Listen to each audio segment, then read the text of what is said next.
আমি যখন দিল্লিতে এমপি হয়ে যাই, নানা রাজ্যের এমপিদের সঙ্গে দেখা হয়, পরিচয় হয়, গল্প হয়। তারা ঘুরিয়ে ফিরিয়ে কখনো বাংলা নিয়ে, কখনো আমার জেলা নিয়ে আমার কাছে জানতে চায়। আমি তাদের একটা কথা বলেছিলাম যে ভারতবর্ষে পার্লামেন্টের মধ্যে সাম্প্রদায়িকতা, ধর্মনিরপেক্ষতা নিয়ে আলোচনা হয়, তাতে আমরাও অংশগ্রহণ করি। কিন্তু বাস্তবে হাতে কলমে পরীক্ষা দিয়ে ভারতবর্ষে কোন জেলায় যদি ধর্মনিরপেক্ষতা কি তা বোঝানোর এবং প্রমাণ করার চেষ্টা করা হয়, তার নাম মুর্শিদাবাদ।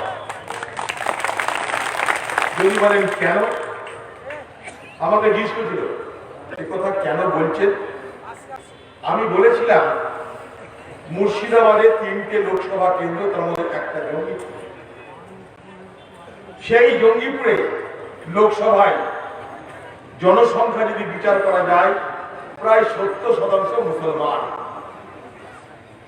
আর সেই 70% মুসলমানের লোকসভা কেন্দ্রের ভোটার লোকসভায় নির্বাচিত করলো কাকে? ব্রাহ্মণ সন্তান প্রণব মুখার্জি। এর থেকে বড় ধর্মনিরপেক্ষতার পরিচয় ভারতবর্ষে আর কোন জেলা দিতে পারে? তাই মুর্শিদাবাদে সাম্প্রদায়িকতার রাজনীতি করে কোনো লাভ হবে না। গত লোকসভা নির্বাচনে এই সাম্প্রদায়িকতার রাজনীতি করেছিল কে? মমতা ব্যানার্জি। মুর্শিদাবাদের মুসলমানদেরকে বোঝানো হলো যে অধীর চৌধুরী বিজেপিতে চলে যাচ্ছে, ভোট দিয়ে কি লাভ, আমরা সব আরএসএস এর লোক নাকি হয়ে যাচ্ছে। একবারে পাড়ায় পাড়ায়, গলিতে গলিতে, সোশ্যাল মিডিয়ায় এই প্রচার চলছে। অনেক মৌলানাকেও ম্যানেজ করলো তারা মুর্শিদাবাদে কংগ্রেসকে এবং অধীর চৌধুরীকে হারানোর জন্য। আপনারা জানেন, অথচ লোকসভায় যখন নাগরিক আইনের বিরুদ্ধে ভোট দিতে বলছি আমরা, তখন দেখছি 8টা এমপি তৃণমূলের ভোটটা দিয়ে হাওয়া হয়ে গেল। তার মধ্যে এখানকার এমপি গুণধর যিনি আছেন, তিনিও দেখলাম ভোটটা দিয়ে হাওয়া হয়ে গেল। নাগরিক আইনের বিরুদ্ধে আন্দোলন করলো পার্লামেন্টে কংগ্রেস, মোদী সরকারের বিরুদ্ধে ভোট দিতে বললো কংগ্রেস। সবাইকে আমরা বললাম ভোট দিন, হারি জিতি প্রতিবাদটা করে রাখুন। তৃণমূলের দিদি, তৃণমূল পার্টি মুর্শিদাবাদ এসে ধর্মনিরপেক্ষ প্রমাণ দিয়ে মুসলমানদেরকে বিভ্রান্ত করে এ মুর্শিদাবাদে হয়তো ভোটে জেতা যায়, কিন্তু পার্লামেন্টে আপনাদের মুখোশটা খুলে যায় যখন নাগরিক আইনে ভোট না দিয়ে আপনারা পার্লামেন্ট ছেড়ে পালিয়ে যান। দুর্ভাগ্য, এটা আমাদের দুর্ভাগ্য। আর সেই জগৎটাকে কান দিয়ে দেখবেন না, এটাই আমাদের পক্ষে। এই পশ্চিমবঙ্গে বিজেপি পার্টিকে কারা নিয়ে এলো, অতীতটা একবার বিবেচনা করতে হবে। 1999 সাল বিজেপি পার্টির সঙ্গে তৃণমূলের নির্বাচনী আঁতাত, নির্বাচনী জোট। বিজেপিকে নির্বাচনী জোটে প্রার্থী করল কৃষ্ণনগর থেকে, দমদম থেকে। প্রথম দুটো বিজেপির এমপি হলো মমতা ব্যানার্জির সঙ্গে নির্বাচনী দোস্তি করে, নির্বাচনী জোট করে দুজনকে অটল বিহারী বাজপেয়ী সরকার মন্ত্রী করে দিল। মনে করে তপন শিকদার একজন, কৃষ্ণনগরের এমপি জুলুবাবু একজন। অটল বিহারী বাজপেয়ীর সেই মন্ত্রিসভায় রেলমন্ত্রী কে হলেন? আজকে বাংলার মুখ্যমন্ত্রী মমতা ব্যানার্জি। অটল বিহারী বাজপেয়ীর মন্ত্রিসভায় কয়লা মন্ত্রী কে হলেন? আজকের মুখ্যমন্ত্রী মমতা ব্যানার্জি। 2002 সাল গুজরাটে দাঙ্গা চলছে, গোধরা কাণ্ডকে কেন্দ্র করে হাজার হাজার মুসলমানের উপর অত্যাচার চলছে, 2000 উপরে মুসলমানকে কতল করে দেওয়া হলো।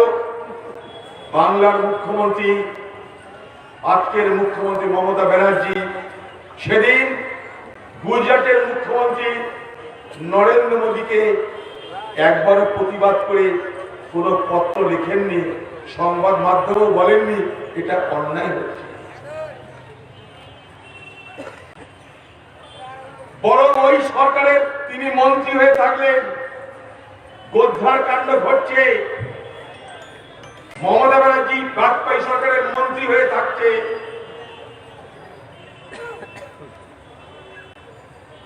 নরেন্দ্র মোদী যখন মুখ্যমন্ত্রী হলেন, আবার এই বাংলার মুখ্যমন্ত্রী তাকে গোলাপের তোড়া পাঠালেন। 2014 সাল প্রধানমন্ত্রী নরেন্দ্র মোদী যখন কলকাতা ভ্রমণে এলেন, রাজভবনে তিনি ছিলেন, মুখ্যমন্ত্রী বাড়ি থেকে তার জন্য শীতকালের পায়েস, পুলি, পিঠা নিয়ে গিয়ে বাংলার মিষ্টান্ন খাওয়াচ্ছিলেন। অতএব নাটকে বিভ্রান্ত হবে না, নাটকে বিভ্রান্ত হবে না। বাংলার মুসলমানদেরকে হিন্দুদের থেকে মানসিকভাবে দূরে সরালো কে? মুখ্যমন্ত্রী মমতা ব্যানার্জি।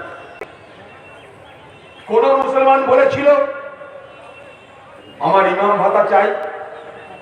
কোন মুসলমান বলেছিল আমার মুয়াজ্জিন ভাতা চাই?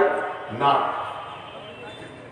ইমাম ভাতা, মুয়াজ্জিন ভাতা পৃথিবীতে যখন রাজনৈতিক দল ছিল না, মমতা ব্যানার্জি যখন ছিল না, অধীর চৌধুরী যখন ছিল না, তখন এই পৃথিবীতে সাল্লাল্লাহু আলাইহি ওয়াসাল্লামের নেতৃত্বে মদিনাতে মসজিদ, মক্তব তৈরি হলো, মসজিদের আজান দেওয়ার কাজও শুরু হলো। সমাজ ইমামদের, মুয়াজ্জিনদের খাইয়ে পরিয়ে তাদের জন্য সহযোগিতা করে তাদের দায়িত্ব পালনে সব রকমের ব্যবস্থা করে। তাই কোন মুসলমান কোন সরকারের কাছে কথা বলে না যে আমাকে ইমাম ভাতা দাও। সরকার দিয়েছে ঠিক আছে, কিন্তু কোন মুসলমানের দাবি এটা থাকতে পারে। তার কারণ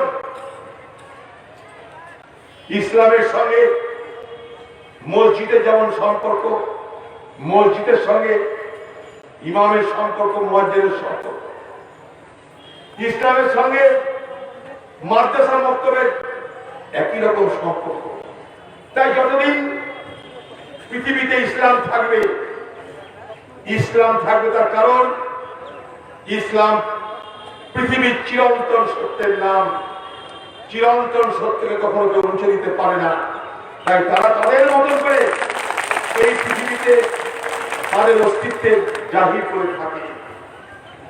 সেই ইমাম ভাতার নামে, মুয়াজ্জিন ভাতার নামে বাংলার মুখ্যমন্ত্রী মুসলমানদের ত্রাণ কর্ত্রী হওয়ার চেষ্টা করলেন। কলকাতাতে ঈদের দিনে নামাজ পড়ছে, নামাজের কাতারে গিয়ে খামোখা দাঁড়িয়ে যাচ্ছে একটা মহিলা। ইসলামের অনুমোদন নেই, কিন্তু কি করবে? মহিলা দাঁড়িয়ে কলকাতায় বড় বড় ছবি লাগাচ্ছে, সেই ছবিতে মুসলমান রমণী সেজে দুয়া চাইছে। কেউ বলেছিল এগুলো মুসলমানদের পক্ষ থেকে? আরে ইমাম ভাতা, মুয়াজ্জিন ভাতা ওয়াকফ বোর্ডের থেকে রোজগার হয়, কোন সরকারের কাছ থেকে রোজগার করার দরকার হয়। আর এই ওয়াকফ বোর্ড কি? আল্লাহ তাআলার নামে ধর্মপ্রাণ মুসলমানরা যা উৎসর্গ করে, যা কিছু উৎসর্গ করে, সমাজের জন্য, এতিম বাচ্চাদের জন্য, অভাবী মানুষের জন্য, তার নাম ওয়াকফ বোর্ড। তাই সেই সম্পত্তির নাম ওয়াকফ সম্পত্তি। ওয়াকফ সম্পত্তিকে দেখভাল করার জন্য ওয়াকফ বোর্ড। আপনারা কি জানেন ভারতবর্ষের সব থেকে বেশি ওয়াকফ সম্পত্তি কোথায়? উত্তরপ্রদেশে। তারপর ভারতবর্ষে সব থেকে বেশি ওয়াকফ সম্পত্তি পশ্চিমবঙ্গে। 1,46,000 ওয়াকফ সম্পত্তি পশ্চিমবঙ্গে। বিশেষজ্ঞরা বলছে যদি ওয়াকফ সম্পত্তি যা আছে পশ্চিমবঙ্গে সেগুলোকে যদি ঠিক মতন দেখভাল করে রোজগার করার চেষ্টা করা হয় তাহলে বছরে 10 থেকে 12,000 কোটি টাকা ওয়াকফ বোর্ডে রোজগার হবে। সেই 10 থেকে 12,000 কোটি টাকা যদি রোজগার হয়, ইমাম ভাতা তো দরকার নেই, দিদি আপনাকে বার্ধক্য ভাতা দিয়ে আসবে ওয়াকফ বোর্ড। সেই ওয়াকফ বোর্ডকে রক্ষা করার ব্যবস্থা করেছেন? সেই ওয়াকফ বোর্ডের উন্নয়নের কোনো ব্যবস্থা করেছেন না। জানি রাখি আপনাদের, দিদি যেখানে বসে বসে ফরমান জারি করে বিধানসভা, সেই বিধানসভাটা কি জানেন? একটা ওয়াকফ। সেই বিধানসভার ভাতা, সেই বিধানসভার ভাড়া কত দেয় জানেন দিদি? সেই বিধানসভার ভাড়া দেয় 100 টাকা। এমন দিদি হৃদয় বড়, 100 টাকা ভাড়া দেয় ওই বিধানসভার মতন এত বড় ওয়াকফ সম্পত্তির বিনিময়ে।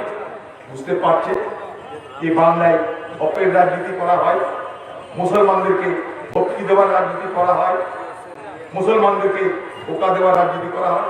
কোন মুসলমান বলেছিল যে আজ আমাদের মহরমের তাজিয়া বার হবে, হিন্দুদের দুর্গা পুজোর ভাষণ বন্ধ করে দাও?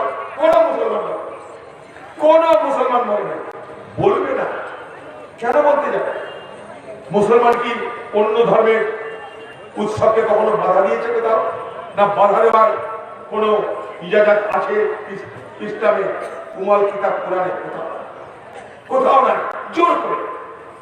জোর করে মুসলমানদেরকে বলছে দেখো আমি কত বড় মুসলমান প্রেমী, যে তাজিয়া বার হওয়ার দিন তোমাদের যাতে অসুবিধা না হয়, মহরমের তাজিয়া বার হবে, আমি হিন্দুদের দুর্গা পুজোর ভাষণ বন্ধ করে দিলাম।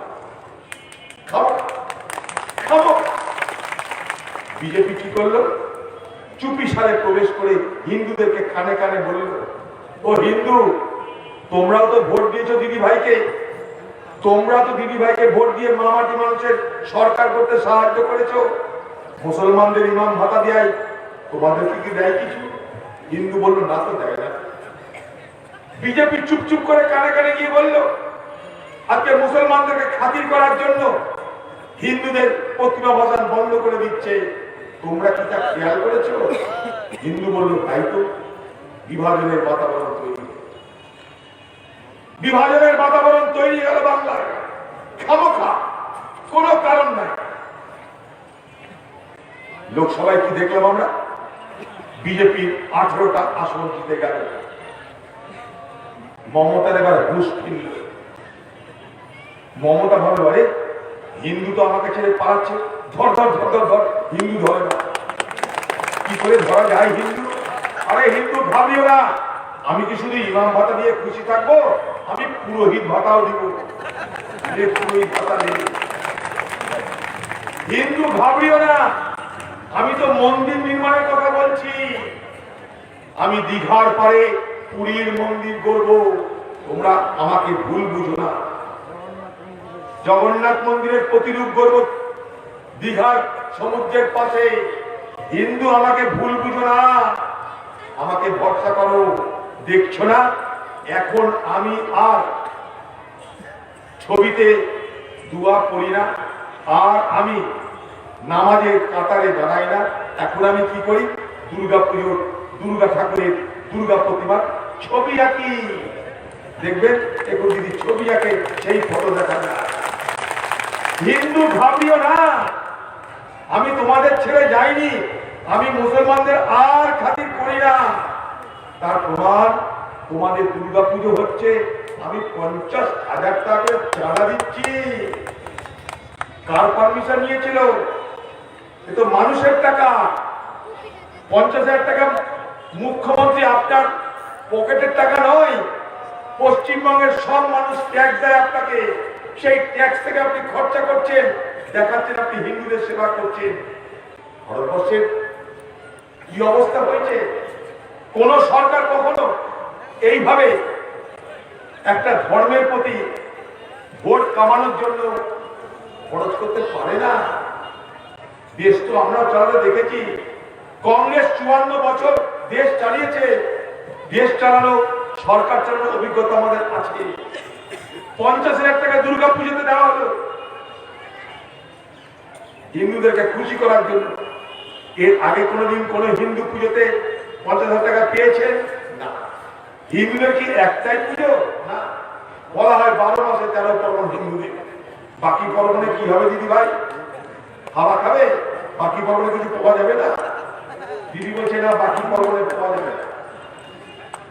মনে করে দেখুন, ঈদের সময়, বকরিদের সময় করোনা চলছে, করোনা সব বন্ধ, সব চুপচাপ। ঈদের সময় নামাজ হয়, ঈদের সময় নামাজ হয় কোথায়? ঈদগাহে। ঈদগাহে নামাজ এবার পড়তে বারণ করা হলো, কারণ করোনা। কোন মুসলমান তার জীবনে এমন নিশ্চয়ই ঈদ করেননি যখন ঈদগাহে গিয়ে নামাজ পড়া হয়নি। কিন্তু ভারতবর্ষের মুসলমান, পশ্চিমবঙ্গের মুসলমান, আপনার সরকারের নির্দেশ মেনে মানুষের স্বাস্থ্যের কথা, শরীরের কথা চিন্তা করে করোনার বিরুদ্ধে লড়তে হবে। করোনা হারাম, তাই তাকে হারাতে হবে। তাই দরকার হলে যাব না, ঘরে বসে নামাজ পড়ে নেব। মুসলমান তাই করেছে,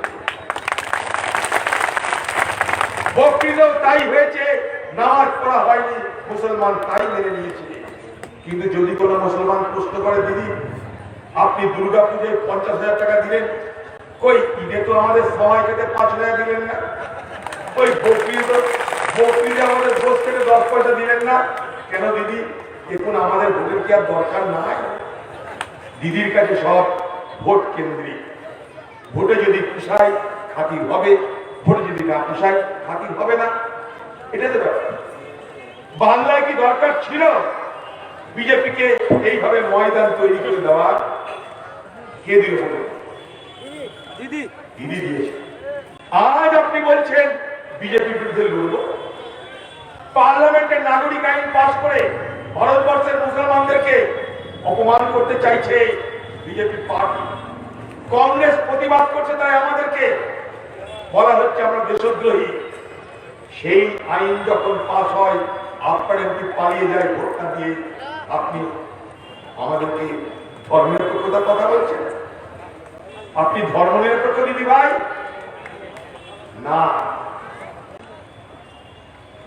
যখন 11 সালে ক্ষমতা এলেন, কংগ্রেস আপনাকে সমর্থন করেছে, তাই আপনি ক্ষমতা যেতেন। কংগ্রেস সমর্থন না করলে মমতা ব্যানার্জি কোনদিন ক্ষমতায় আসতো না। ক্ষমতায় আসার পর কি শুরু করলেন? কংগ্রেস খতম করো, বাম খতম করো। এই বাংলায় বামকে আর কংগ্রেসকে খতম করার রাজনীতি শুরু। আপনি কখনো বিজেপি বিরুদ্ধে কিছু করেননি। আরএসএস, সেই আরএসএস এর সভায় আপনি দিল্লিতে গেছেন। আরএসএস এর সভায় গিয়ে আপনি বলেছেন আরএসএস দেশপ্রেমী। বিজেপি সম্পর্কে বলেছেন বিজেপি অচ্ছুত নয়, তার সঙ্গে দোস্তি করা চলে। আপনি বলেছেন, ভারতবর্ষের পার্লামেন্টে যে অনুপ্রবেশকারী লক্ষ লক্ষ অনুপ্রবেশকারী পশ্চিমবঙ্গে ঢুকে গেছে, আপনি বাজার গরম করেছেন। খামোখা, না দেখে, না জেনে, না বুঝে। দিল্লির পার্লামেন্টের বাজার আপনি গরম করেছেন। অনুপ্রবেশকারী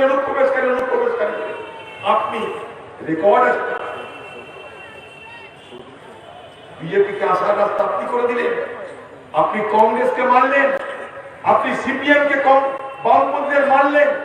বিজেপির বিরুদ্ধে কিছু বললেন না, কিচ্ছু বলেননি বিজেপির বিরুদ্ধে। তখন ধীরে ধীরে ধীরে ধীরে বিজেপি পার্টি বাংলায় শাখা প্রশাখা বিস্তার করেছে। আর আপনি বিজেপির সঙ্গে সম্পর্ক দিল্লিতে ভালো রেখে আপনি আপনার মতন করে পশ্চিমবঙ্গে চালাতে থাকবেন।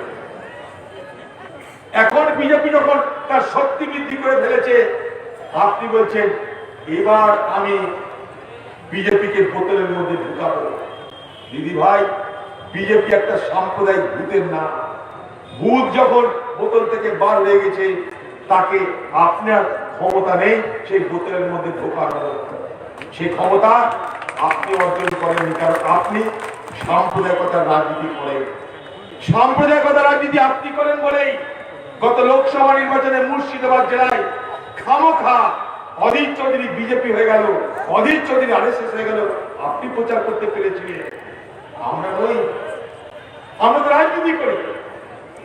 আমরা কোথায় বিজেপি হবো, আরএসএস হবো, মানুষ দেখবে। আপনার প্রচারের দরকার ছিল না।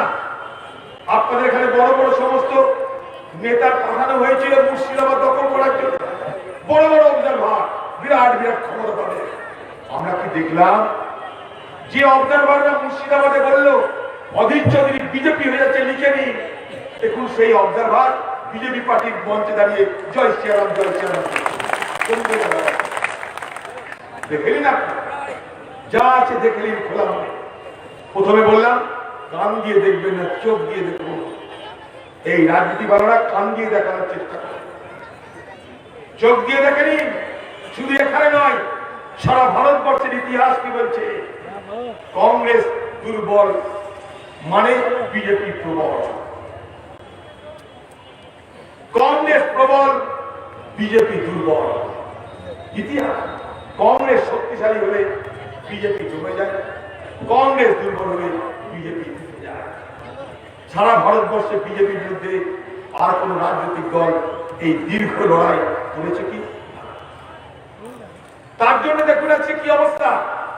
লাইন লেগেছে বিজেপিতে যোগদানে, তৃণমূলের লাইন লেগেছে। বিজেপি বলছে আর নিব না। তুমি আমাদের দলটাকে ভাঙালে ভাই, আমাদের দলটাকে ভেঙে চুরমার করে দিলে। কি না কংগ্রেসকে খতম করো, বামেদের খতম করো। কংগ্রেসকে খতম করতে গিয়ে এ বাংলায় ধর্মনিরপেক্ষ শক্তিকে তুমি খতম করেছ। তার ফল তোমাকে ভুগতে হচ্ছে, তার ফল তোমাকে ভুগতে হবে।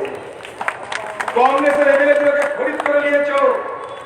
এখানকার কংগ্রেসের এমএলএ কুখ্যাত এসপি হুমায়ুন কবির, সে কি চুক্তি দিল? সোজা তৃণমূলে চলে গেল, এমএলএ বানিয়ে দিল। সে তো এমএলএ হতে আসেনি, সে মেরেলে হতে এসেছিল। খুব সে মেনে নিয়ে থাকছে, তার ঘরের লোকদেরকে বড় বড় পদে বসিয়ে দিয়েছে। দুর্বল করলেন কংগ্রেস, দুর্বল করবেন ধর্মনিরপেক্ষ শক্তিকে, দুর্বল করলেন। আর সেই সুবাদে, সেই সুযোগে বাংলায় ফলে ফুলে বেড়ে চলল বিজেপি পার্টি। আর আজকে আপনি বলছেন সাম্প্রদায়িক বিজেপির বিরুদ্ধে লড়বেন। আপনি যদি সাম্প্রদায়িক বিজেপির বিরুদ্ধে লড়ার ক্ষেত্রে আপনার আন্তরিকতা থাকে, তাহলে বাংলার ধর্মনিরপেক্ষ মানুষের কাছে সর্বপ্রথম এসে বলুন, আপনার বোকামির জন্য, আপনার ভুলের জন্য, আপনার অপরাধের জন্য, আপনার অন্যায়ের জন্য এ বাংলায় বিজেপির প্রবেশ ঘটেছে। বাংলার মানুষ, বাংলার মুসলমান, আমাকে ক্ষমা করে দাও, আরেকবার আমাকে সুযোগ দাও। আগে ক্ষমা চান, তারপরে ভোট, তারপরে ভোটের কথা বলুন। এখন বলছেন খেলা হবে। এই মুর্শিদাবাদের মানুষ, বাংলার মুখ্যমন্ত্রী মমতা ব্যানার্জি কান খুলে শুনে রাখুন, এই মুর্শিদাবাদের মানুষ এই মুর্শিদাবাদ জেলায় নিশ্চয়ই খেলবে। খেলা তো হবে, কিন্তু সেই খেলায় যখন খেলা হবে দেখবেন মুর্শিদাবাদের মানুষ তৃণমূলের কবর দেবে। মানুষ বলছিল একটু আগে নাকি 22টা আসন দিবে বলছে। আমরা বললাম 22টা না, 23টা নিলে মুর্শিদাবাদ। তোদের বাবার দিন থাকে তো নিয়ে নিয়ে দেখা কি দিয়েছে আপনাদের বলুন। গত 10 বছর কি দিয়েছে বিজেপি পার্টি? কি দিয়েছে ভারতবর্ষের মানুষকে গত 6 বছরে বলুন। আপনার গ্রামের 100 দিনের কাজ আইন করে দিয়েছিল কংগ্রেস। 100 দিনের কাজ ছিল বলে লকডাউনের বাজারে যখন কাজ নাই, কাম নাই, পকেটে পয়সা নাই, ধুধু করছে মাঠ, তখনও আপনার দুটো ভাতের ব্যবস্থা হয়েছিল। লকডাউনের বাজারে 100 দিনের কাজ ছিল। গরিব মানুষের 100 দিনের কাজ পেয়ে দুটো খাবার ব্যবস্থা করেছিল। কে করে দিয়েছিল এটা? ভারতের জাতীয় কংগ্রেস। ভারতবর্ষের জাতীয় কংগ্রেস খাদ্যের অধিকার, আইনি অধিকার, আইন চালু করে 2 টাকা 3 টাকা ধরে চাল বন, যাতে আপনি পান তার ব্যবস্থা করে আপনার পেটে ভাতের ব্যবস্থা করে সস্তা করেন। যদি ভারতবর্ষে কৃষকদের ন্যূনতম সহায়ক মূল্যে ধান গম খরিদ করার ব্যবস্থা ইন্দিরা গান্ধী না করতেন, তাহলে ভারতবর্ষে রেশন ব্যবস্থা চালু হতো। রেশন ব্যবস্থা চালু না হলে এই লকডাউনের বাজারে আপনি সস্তায় কখনো বিনা খরচে চাল গম পেতেন না। আজকে ভারতবর্ষের সরকার কৃষকদের সে অধিকার কেড়ে নিতে চাইছে। কৃষকদের অধিকার কেড়ে নিতে চাইছে। লক্ষ লক্ষ কৃষক তাই আন্দোলন করছে দিল্লিকে ঘিরে। হিন্দু মুসলমান সবাই মিলে আন্দোলন করছে। কৃষক বলছে ইন্দিরা গান্ধী আমাদেরকে যে অধিকার দিয়ে গেছিল, যে সুবিধা সুযোগ দিয়ে গেছিল, আমাদের ফসল বিক্রি করে ন্যায্য দাম পাওয়ার যে ব্যবস্থা করেছিল, তোমরা কেড়ে নিও না। আজ এই ব্যবস্থা কেড়ে নিলে কালকে রেশন ব্যবস্থা উঠে যাবে। কালকে রেশন ব্যবস্থা উঠে গেলে পরশু আপনার খাদ্যের সংকট হবে। তাই কৃষকের সেই আন্দোলনে কংগ্রেস সমর্থন করেছে। আজকে নরেন্দ্র মোদী ভারতবর্ষের মানুষকে কিভাবে শোষণ করছে দেখুন। পেট্রোলের দাম, ডিজেলের দাম 12 বার, এক নাগারে 11-12 বার বেড়ে গেল। বিরাট কোহলি সেঞ্চুরি মানে মাঠে, আর মোদী সেঞ্চুরি মারছে পেট্রোলের দাম বাড়িয়ে। 2014 সাল কংগ্রেস ক্ষমতা, বিশ্বের বাজারে তেলের দাম কত? 1 ব্যারেল $108। আজকে বিশ্বের বাজারে তেলের দাম কত? 1 ব্যারেল $54, কখনো $65। যখন করোনা কাল, তখন বিশ্বের বাজারে তেলের দর কত ছিল? 1 ব্যারেল $20। এত সস্তা তেল কখনো তো দেখা যায়। কারণ করোনায় সারা বিশ্ব বন্ধ হয়ে গেছে। তেল খরিদ করবে কে? তেলের দাম কমে গেল $20 1 ব্যারেল। কংগ্রেসের আমলে যখন 1 ব্যারেল তেলের দাম $108, তখন মানুষকে আমরা পেট্রোল বিক্রি করেছি 1 লিটার 71 টাকা। আজকে যখন 1 ব্যারেল $54 টাকা, তখন মানুষকে মোদী সরকার পেট্রোল বিক্রি করছে 100 টাকা। কংগ্রেসের আমলে যে দর, তার থেকে অর্ধেক দরে বিশ্বের বাজারে তেল পাচ্ছে। অথচ কংগ্রেসের আমলে যে দর আমরা দিয়েছি, সেই দরের কয়েক গুণ দর বাড়িয়ে মানুষের কাছ থেকে মুনাফা করছে। মোদী সরকার তেলের উপরে দর বাড়িয়েছে 854%। তেলের উপরে ট্যাক্স বাড়িয়েছে, এক্সাইজ ট্যাক্স বাড়িয়েছে তেলের উপরে 854%। কত রোজগার করেছে? 22 লক্ষ কোটি টাকা। আমার আপনার পকেট কেটে মোদী রোজগার করলো 22 লাখ কোটি টাকা। দিদিও বসে নাই তার জন্য। দিদিও 7 চেয়ার 1 চেয়ার কখনো শুনবেন না। দিদি খুব প্রতিবাদ করছে মোদীর তেলের দাম বাড়ানোর জন্য। না করেছে, অবস্থান করেছে না। কেন? মোদী যেমন এক্সাইজ ডিউটি নেয়, দিদি তেমন এক নেয়।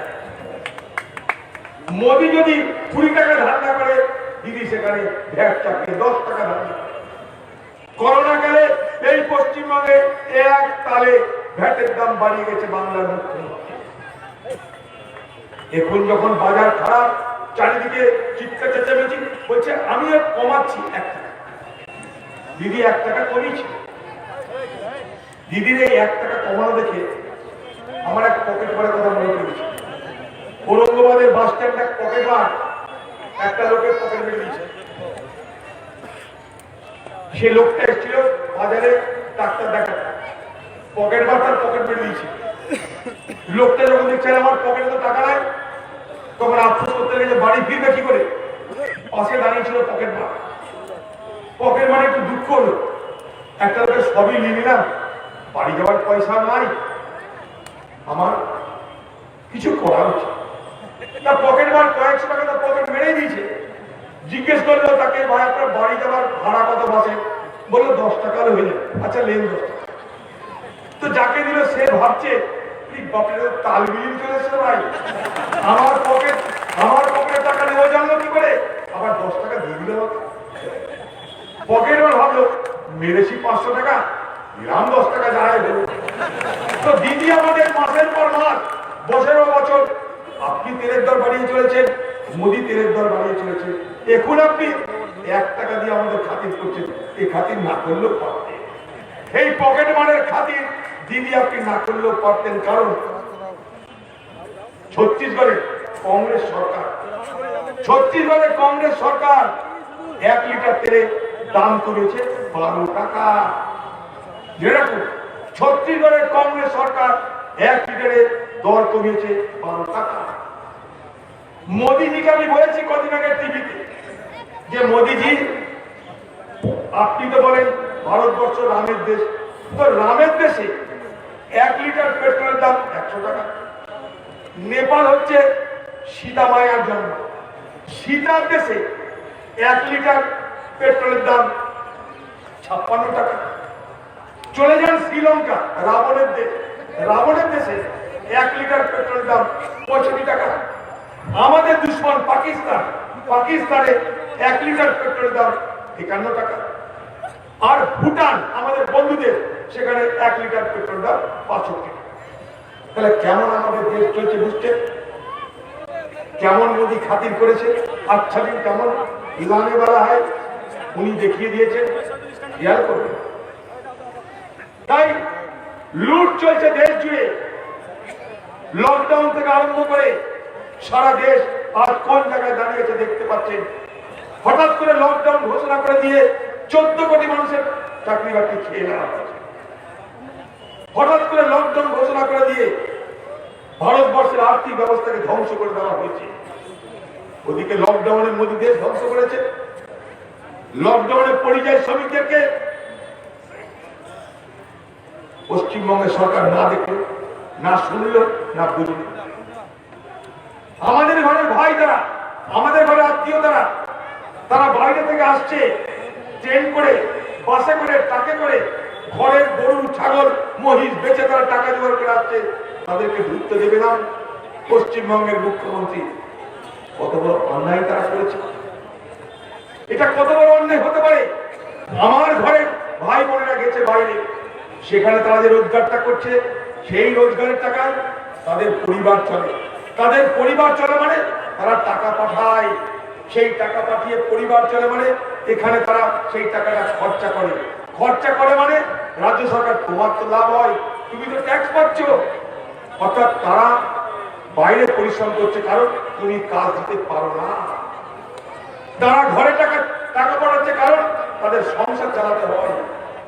তুমি কাজ দিতে পারছো না, তারা যখন ফেরত আসছে বিপদে পড়ে তাদেরকে তুমি গ্রহণ করছো না। তুমি কাজ দিতে পারছো না, বিনা পয়সায় নিয়ে আসতে পারলে না তাদের, তারা ঘর বাড়ি বন্ধক দিয়ে গরু ছাগল বেচে বাইরে থেকে কোনরকমে এলো, তাদেরকে তুমি ঘৃণা করছো, তাদেরকে তুমি গালিগালাজ করছো, তাদেরকে তুমি অপমান করছো। এটা কোন ধর্ম দিদি ভাই? তাই এলাকার মানুষ গত 10 বছরে এই বাংলায় সাধারণ মানুষের জন্য কিছু করা হয়। বিড়ি শ্রমিক যারা এখানে আছেন বলুন, আপনাদের মজুরি বাড়িয়েছে? পশ্চিমবঙ্গ সরকার বলেছিল না মামাটি মানুষের সরকার, মজুরি বাড়িয়েছে না? মজুরি বাড়াবে না, কারণ মামাটি মানুষের সরকার গরিবের পাশে নেই। মামাটি মানুষের সরকার কাদের পাশে? নারদা কাণ্ড সারদা কাণ্ডের লোকেদের পাশে। পশ্চিমবঙ্গের চিটফান্ড মানুষকে শেষ করে দিয়েছে, লক্ষ লক্ষ মানুষ চিটফান্ডে সর্বশান্ত হয়ে গেছে। বাংলার মুখ্যমন্ত্রী দাঁড়ায়নি, তাদের পাশে এসে সাহায্য করেনি, উল্টে কি করেছে? সেই চিটফান্ডের তথ্য যারা ধ্বংস করে দিয়েছে, সেই পুলিশ অফিসারদের যখন সিবিআই তদন্ত করতে গেছে তাদের হয়ে আন্দোলন করেছে।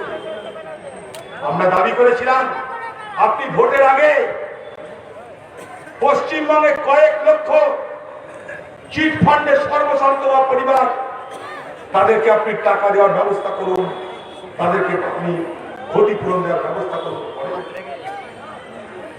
এখন প্রতিদিন খবরের কাগজ খুললে ভোটের আগে একটা করে প্রতিশ্রুতি কোনো অভাব নাই। ভোট চলে এসছে, প্রতিশ্রুতিও বাড়ছে, প্রতিশ্রুতির বন্যা বইছে।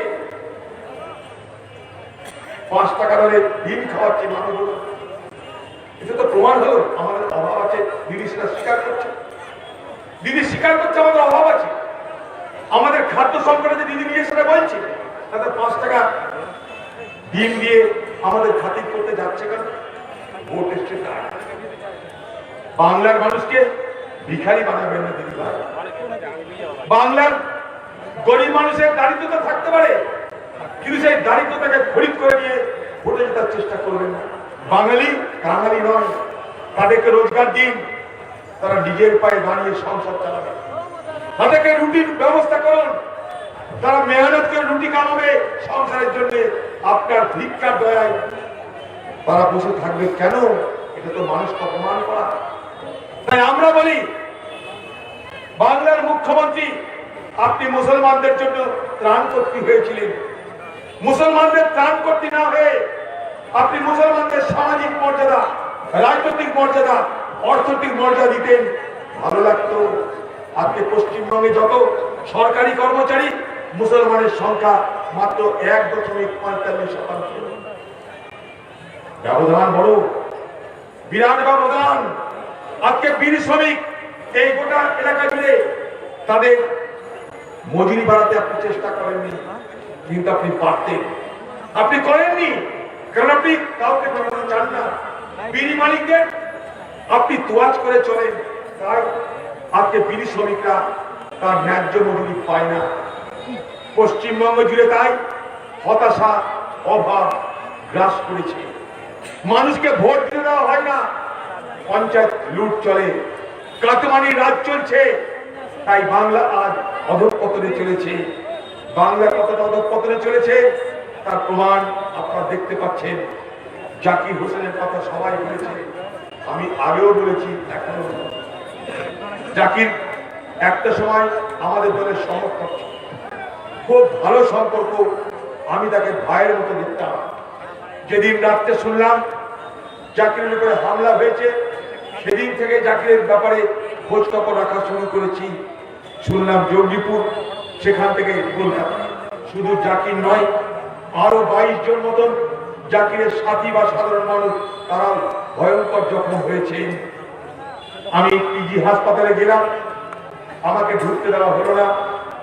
আমাকে বলা হলো অপারেশন চলছে, এখন যাওয়ার দরকার নেই। আমি বললাম কখন আমি যাওয়ার জন্য পিড়াপিড়ি করবো না, তারা ভালো করে অপারেশনটা হোক। ডাক্তার বেরিয়ে এলো, এসে আমাকে বললো এখনো অপারেশন চলছে, কয়েক ঘন্টা সময় লাগবে। আমি জিজ্ঞেস করলাম জাকির বাঁচবে তো? ডাক্তার বললো হ্যাঁ বাঁচবে। আমি বললাম আর কি খবর? বলছে কিছু লোকের অ্যাম্পুটেশন হতে পারে, অর্থাৎ হাত পা কাটা যেতে পারে। তাহলে তো মারা যাওয়ার সম্ভাবনা নেই তো? বলছে না, মারা যাওয়ার সম্ভাবনা নেই, একজনের চোখ নষ্ট হতে পারে। জাকিরের এরকম হওয়ার উচিত ছিল না। আমি বরাবর বলেছি জাকির একটা সৎ ছেলে, মেহনত করে বুদ্ধি করে রোজগার করে বড় হয়েছে। আমরা সবাই রোজগার করতে চাই, সবারই তো হয় না। কারোর বুদ্ধি থাকে, কারোর নৈপুণ্যতা থাকে, কারোর মেহনত থাকে, তারা বড় হয়ে যায়। তাই জাকির বড় হয়েছে, আমরা তাদের খুশি হয়েছি। কারণ বড় হলেও সে কখনো অহংকারী হয়নি। টাকা রোজগার করলেও সে কখনো কাউকে অবজ্ঞা করে না। অর্থশালী হলেও সে কখনো ঘামান্ডি দেখায়নি। তারা যারা তার ছোটবেলাকার বন্ধু তাদেরকে সে বন্ধু বলে জড়িয়ে ধরত। জাকির এই দলের যোগ্য ব্যক্তি ছিল না। জাকিরকে আমি সাংবাদিককে বলেছিলাম, জাকির হচ্ছে দৈত্যকুলে প্রহ্লাদ, দৈত্যদের মধ্যে একটা ভালো মানুষের নাম জাকির হোসেন। আজকে সে লোকটা আক্রমণের শিকার হল, কারণ কোনো মাথা ব্যথা। মুখ্যমন্ত্রী দিন গেলেন, জাকির কেমন আছে?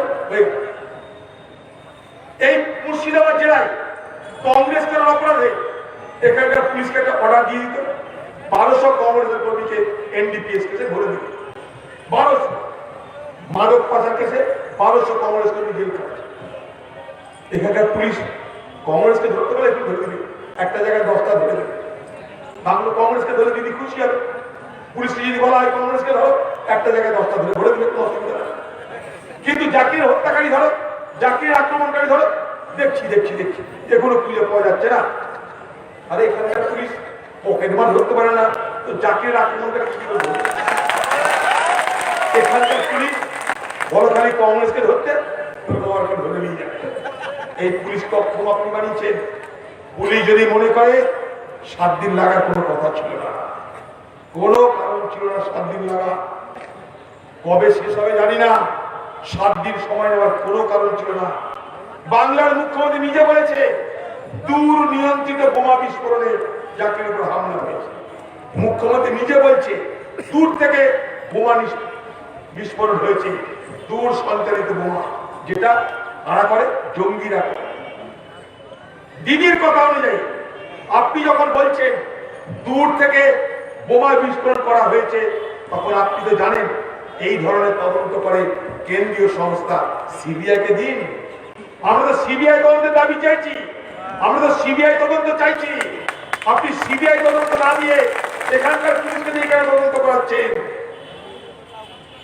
ধান ভাঙতে শিবের গাজনের ভাব আছে, ছাগল দিয়ে কি ধান মারানো যায়?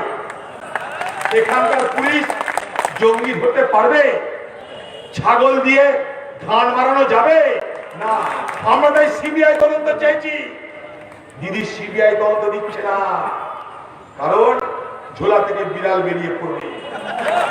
আপনি যদি জাকিরকে ভালোবাসেন দিদি ভাই, আপনি যদি জাকিরকে ভালোবাসেন, জাকিরের প্রতি যদি আপনার এতটুকু স্নেহ মমতা থাকে, আপনার স্থানীয় পুলিশকে ধাক্কা মেরে সরিয়ে দিয়ে সিবিআই এর দায়িত্ব দিন। আপনার বিশ্বাসযোগ্যতা আমরা বুঝব। আপনি করছেন না, তার কারণ ডাল মে কুছ কালা। আপনি করছেন না, তার কারণ অনেকে ফেসে যেতে পারে, বিপদ বাড়তে পারে, ভোটের বুকে ঝঞ্ঝাট হতে পারে। তাই জাকির ভোগে যাবে, যাক, আমার পার্টিতে বেঁচে থাক। জাকিরের বাড়িটা দেখলাম শ্মশান লাগছে, দরজা বন্ধ, সবসময় লোক যেতে পারে, ঝলমল করছে বাড়ি। খারাপ লাগছে, খুবই খারাপ লাগছে। আমি রাজনীতি করার জন্য বলছি না, খুব খারাপ লাগে, তাই বলছি। জাকিরের একটা মন ছিল, হৃদয় ছিল, সততা ছিল, তার জন্য খারাপ লাগছে। আল্লাহ তাআলার কাছে দোয়া চাই, ভগবানের কাছে প্রার্থনা করব, জাকির এবং তার সঙ্গে যতজন আহত হয়েছে সবাই যেন দ্রুত সুস্থ হয়ে যায়, দ্রুত সুস্থ হয় এবং আসামি ধরা পড়ুক। হুমায়ুন সাহেব বললো আসামি ধরা না করলে আমরা বসে থাকবো না, আন্দোলন করুন, করুন আন্দোলন, আমরা সে আন্দোলনে আছি। করুন, আসামি ধরতে হবে, আসামি ধরতে হবে। দিদি ভাই, আপনাকে আসামি ধরতে হবে।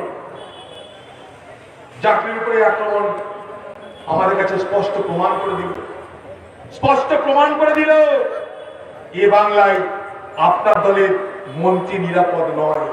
আমরা কোথাকার ছাড়? আপনার মন্ত্রীকে আপনি নিরাপত্তা দিতে পারেন না, আপনার মন্ত্রীকে নিরাপত্তা দিতে পারেন না। তার সঙ্গে যে পুলিশের নিরাপত্তা বাহিনী তারা কোথায় ছিল? পুলিশের তো গার্ড ছিল, তার সঙ্গে নিশ্চয়ই সব পুলিশকে আপনার ভাইপোর সঙ্গেই থাকবে, আর কারোর সঙ্গে থাকবে না। যত পুলিশের গার্ড ওর ভাইপোর সঙ্গে। আর বাংলায় সব মঠ, বাংলায় সব মঠ আমার ভাই ভাইপো বেঁচে থাকুক। এখন কি হয়েছে? ও দিদি ভাই ঘরে ঢুকলো সিবিআই। দিদি ভাই ঘরে এখন সিবিআই ঢুকে গেছে।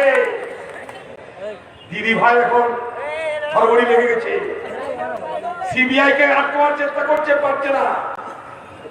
এই গোটা পার্টিটা চোরের পার্টি, আর এই চোরের নেতৃত্ব মমতা ব্যানার্জি। তাহলে আজকে দিদির বাড়ি থেকে 10 হাত দূরে তার ভাইপোর বাড়ি, টিভিতে ভাইপোর বাড়িটা দেখবেন। ওখানকার একটা লোক বলছে আমাকে, দাদা ওই বাড়িটা কলকাতার মার্কেট ভ্যালু কত জানেন? ওই বাড়িটা 40 কোটি। ওই রোডে দিদির ভাইপোর আরো 35 রকম বাড়ি আছে, একটা বাড়ির দাম 40 কোটি। আমরা তো পাচ্ছি না রে ভাই। আম জাম কাঁঠাল লিচু বেচে লাখ টাকা জোগাড় হচ্ছে না। তোরা তো কোটি কোটি আসছে করতে গেলে কি করে তোর ভাইপো? তোর ভাইপো কোথায় চাকরি করে, কি ব্যবসা করে? কোটি কোটি টাকা তোমার বাড়িতে বসে থাকে বলুন। দিদির সব নাটক বাংলার মানুষ দেখছে। পঞ্চায়েত করে চুরি করো, আমাকে ভাগ দাও। মিউনিসিপালিটি করে চুরি করো, আমাকে ভাগ দাও। গরু পাচা দিদি জানে না, দিদি কিছুই জানে না। কয়লা পাচা কিছুই জানে না, বালি পাচা কিছুই জানে না দিদি। গরু পাচা যারা করতো জাকিরকে তারা দুশ্মন মনে করতো। কেন জানেন? গরু পাচা যারা করতো ভূঁইয়ের উপর দিয়ে, জমির উপর দিয়ে গরু চালিয়ে দিত। সেখানকার কৃষকরা আপত্তি করত, তাদের মেহনত করা ফসল নষ্ট করে দিত। তারা জাকিরকে বলেছিল, জাকির এটা বলতে চেয়েছিল যে গরু পাচারকারীদের জন্য কৃষকদের ফসল নষ্ট হয়ে যাচ্ছে। তাই মানুষ যে কথাটা বললো, দিদি কি বললো? তোমাকে তো মারামারি করতে চল। দিদি গরু পাচার কথা জানে না। দিদি এই গরুগুলো কি তৃণমূলের নেতাদের মানি ব্যাগে করে সব পার হতো? গরু তো সকলের চোখের সামনে দিয়ে পার হতো। কোনদিন বাংলার মুখ্যমন্ত্রী স্বীকার করেছেন যে বাংলায় গরু পাচার হয়? কোনদিন স্বীকার করেছেন বাংলায় কয়লা পাচার হয়? কোনদিন স্বীকার করেন? আপনি নাকি সৎ, আপনি নাকি মামাটি মানুষের নেত্রী, তো পাচার কাণ্ড স্বীকার করেননি কেন? এখন তো বুঝতে পারছি কেন স্বীকার করেননি। এখন তো বুঝতে পারছি কেন স্বীকার করেননি। কারণ পাচারের একটা বড় টাকা ভাইপো হয়ে বিদেশে চলে যেত। ভাইপোর বাড়ি হয়ে পাচারের টাকা বিদেশে যায়, তাই দিদি চুপচাপ থেকে যায়। তাই গরু পাচার হয়, দিদি চুপ। কয়লা পাচার হয়, দিদি চুপ। বালি পাচার হয়, দিদি চুপ। এখন রহস্য বোঝা যাচ্ছে, কারণ সেই টাকার একটা বড় অংশ যেহেতু তার ভাইপোর কাছে। আর তার ভাইপো কি করছে না করছে বাংলার পিসি হয়ে আপনি কিছুই জানেন না দিদি ভাই। আপনি কিছুই জানেন না। সবাই বলছে, শুধু আপনি জানেন না। আপনি কি একবার খোঁজ নিয়েছেন? আরে এই ভাইপো, তোদের তো বড় অবস্থা ছিল না, তোদের তো কোনোদিন বড় অবস্থা ছিল না, তোরা তো কোটিপতির ব্যাটার ছিলি না, এত কোটি কোটি টাকা দিয়ে বাড়ি বানালি কি করে? দিদিকে একবার জিজ্ঞেস করেছেন? না। কারণ টাকার দরকার দিদিরও। ভোট করতে টাকা দরকার, এমএলএ কিনতে টাকা দরকার, পঞ্চায়েত ভাঙতে টাকা দরকার, সবেতে টাকার দরকার। তাই বাংলার মানুষ দেখছেন একটা লুটপাটের সরকার চলছে। সেই লুটপাটের সরকারের হাত থেকে বাংলাকে রক্ষা করতে হবে। একদিকে সাম্প্রদায়িক শক্তি বিজেপি, আরেকদিকে স্বৈরতান্ত্রিক শক্তি টিএমসি। দুটো বাংলার জন্য বিপদ। মুর্শিদাবাদের মানুষ যতদিন মুর্শিদাবাদ জেলায় কংগ্রেসের আধিপত্য থেকেছে এবং থাকবে, ততদিন মুর্শিদাবাদ জেলায় সাম্প্রদায়িক সম্প্রীতি কারোর ক্ষমতায় বিঘ্ন করবে। ততদিন মুর্শিদাবাদ জেলায় সাম্প্রদায়িক সম্প্রীতি থাকবে, বজায় থাকবে। তাই কংগ্রেসকে রক্ষা করো। কংগ্রেসকে রক্ষা করা মানে সমাজে সম্প্রীতি, মৈত্রী, প্রেম বজায় থাকা। ভারতবর্ষে কংগ্রেস থাকা মানে সাম্প্রদায়িক সম্প্রীতি বজায় থাকা। রাজ্যে কংগ্রেস থাকা মানে সাম্প্রদায়িক সম্প্রীতি বজায় থাকা। জেলায় কংগ্রেস থাকা মানে সাম্প্রদায়িক সম্প্রীতি বজায় থাকা, গণতন্ত্র বজায় থাকা। তাই গণতন্ত্রের স্বার্থে, ধর্মনিরপেক্ষ শক্তির স্বার্থে, সাম্প্রদায়িক সম্প্রীতির স্বার্থে কোনো দিকে না তাকিয়ে আপনারা আগামী দিনে কংগ্রেসকে সমর্থন করুন, আশীর্বাদ করুন, দোয়া করুন। আমার সালাম নিন, আমার নমস্কার নিন। জয় হিন্দ।